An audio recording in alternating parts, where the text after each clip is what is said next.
بسم اللہ الرحمن الرحیم۔ اورنگزیب عالمگیر رحمۃ اللہ علیہ کا نیکسٹ ایپیسوڈ ملاحظہ فرمائیے۔ تمام ایپیسوڈ اور تمام ہسٹوریکل ویڈیوز دیکھنے کے لیے ہمارے چینل کو سبسکرائب کیجیے اور ساتھ بیل آئیکن کے بٹن کو ضرور پریس کر دیجیے۔ اس ویڈیو کو لائک شہادت ہے مطلوب و مقصود مومن۔ جب صورت کی بندرگاہ پایل پر جو آخری حملہ سپہ سالار لشکر عالمگیری یعنی مہاراجہ جے سنگھ کی آمد سے پہلے کیا گیا تھا، اس میں اس کے قزاقوں لٹیروں کے علاوہ اس کا داماد نیتو بھی شریک تھا۔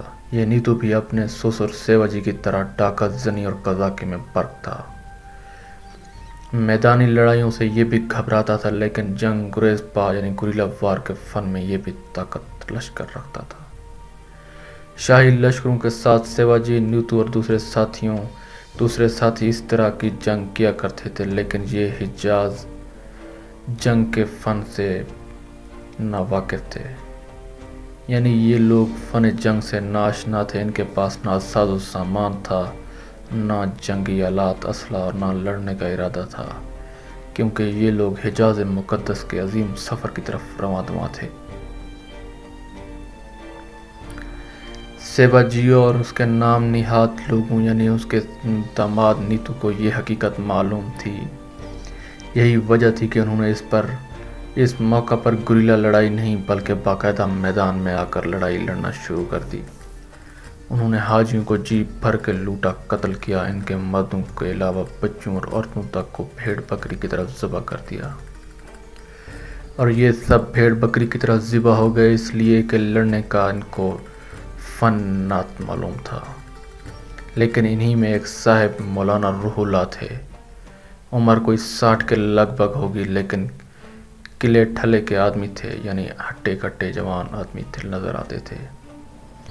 جوانی میں کثرت بھی کی تھی، فوج میں بھی رہے تھے اور رن بھی جیتے تھے اور رن بھی پیتے تھے، یعنی دوڑتے بھی تھے۔ ان کے ساتھ ان کی بوڑھی اور بیمار بیوی تھی، نوجوان و خوبرو اکلوتی لڑکی عائشہ۔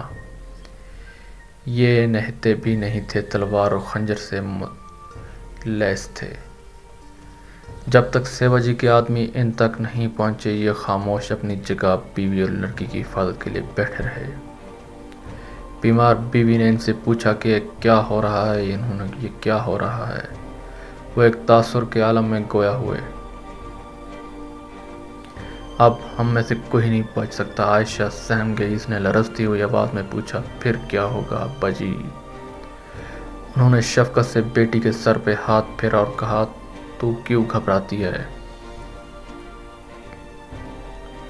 جب تک میں زندہ ہوں ادھر کوئی نہیں آ سکتا، تیری ہی وجہ سے مجھے بزدل بننا پڑا ہے۔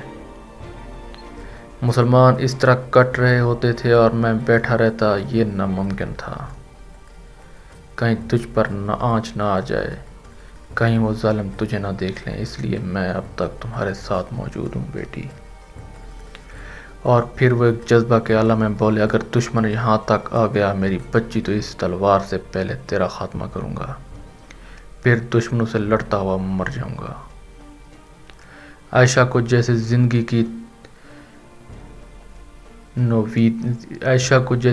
کی نوید مل گئی۔ اس نے کہا، ابا جی تو ان کا انتظار نہ کیجیے، مجھے مار ڈالیے جلدی سے۔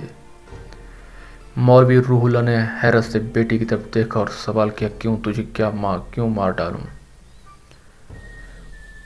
اس لیے کہ دشمن کے سپاہیوں کا ایک جتھا اسی طرف آ رہا ہے۔ اس کے آنے کے بعد شاید آپ کو موقع نہ ملے اور لڑائی شروع ہو جائے۔ میں بھی وہ جنگ نہیں دیکھنا چاہتی جس کا انجام آپ کے قتل کی صورت میں نمودار ہو، جس کا انجام آپ کو شہادت کی موت دے۔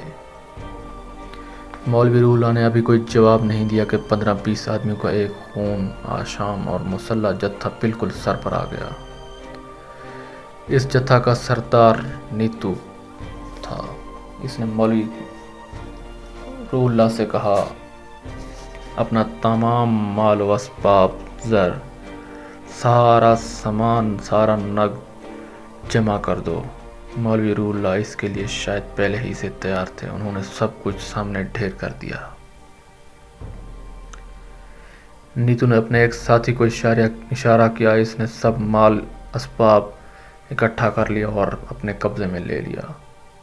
مولوی روح اللہ نے کہا، تمہارا مقصد پورا ہو گیا، اب کیوں کھڑے ہو جاتے کیوں نہیں؟ لیکن نیتو کی آنکھیں عائشہ کو تک رہی تھی۔ اس کام میں وہ اتنا مینک تھا کہ اس نے سنا ہی نہیں کہ مولوی صاحب کیا فرما رہے ہیں۔ لیکن مولوی صاحب نے نیتو کی گستاخی نگاہی دیکھ لی، ان کے چہرہ وغیرہ سے تمتما اٹھا۔ انہوں نے دانت پیستے ہوئے کہا، بدبخت، مردوں سے آنکھیں ملا، عورتوں کو کیا تک رہا ہے؟ یہ الفاظ نیتو نے سن لی اور وہ چونک پڑا، اس کے ساتھ کہکا مار کر ہنس پڑے۔ جو کھڑے اس کے ساتھ مال لوٹ رہے تھے۔ اس موقع پر اگر مولوی صاحب نے نیتو پر حملہ کر دیا ہوتا تو وہ قطعاً ہلاک ہو جاتا، اس لیے کہ بے خبر تھا۔ لیکن وہ چونک گئے اس کے ساتھیوں کا کہکا سن کر۔ ان سے ضبط نہ ہو سکا، ان کی غیرت انہیں للکار رہی تھی۔ انہوں نے میان سے تلوار نکالی اور وہ تلوار بجلی کی طرح چمکی۔ نیتو اور اس کے ساتھیوں نے بھی تلواریں میان سے نکال لی، لیکن مولوی صاحب کی برق صفت تلوار ان سے سر پر نہ گری۔ سب سے پہلے اس نے ان کی بوڑھی اور بیمار بیوی کا خون بہایا، پھر وہ عائشہ کی سرپرگری پر گئے۔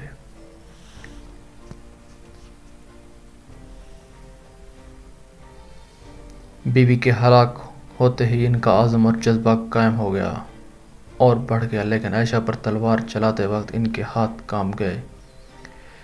بیوی کا ایک ہی وار میں ختم ہو گیا، لیکن عائشہ پر اوچھا وار پڑا، اس کی گردن نہ کٹ سکی، لیکن ان میں سے خون کا فوارہ ابل پڑا۔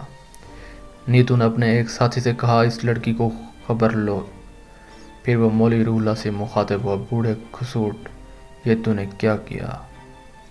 مولوی صاحب نے اطمینان سے بغیر کسی اضطراب اور گھبراہٹ کے جواب دیا، وہی جو میرا فرض تھا۔ میں اتنا بے غیرت نہ تھا کہ اپنے ناموس کو تیرے ہاتھوں میں جانے دوں۔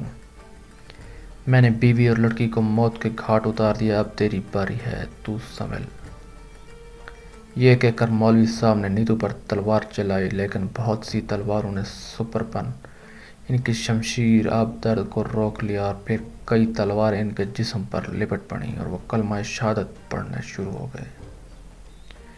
اور یوں نیتو نے حیرت سے اپنے ایک ساتھی کو مخاطب کرتے ہوئے کہا، اس بوڑھے میں کتنا خون تھا، پورا دریا بن گیا۔ یہ عمر اور یہ دم، جوانی میں واقعی مرد میدان رہا ہوگا۔ پھر اس نے دوسری ساتھی سے سوال کیا، کیا وہ مر گیا؟ وہ بولا، مری تو نہیں۔ یعنی اس نے اس سے عائشہ کا پوچھا، کیا وہ مر گئی؟ وہ بولا، مری تو نہیں لیکن مر جائے گی، خون بہت نکل گیا ہے، حالت نازک ہے۔ نیتو نے کہا، اسے زندہ رہنا چاہیے، وہ بھی ایک دولت ہے، ہمارے ساتھ لے جائیں گے۔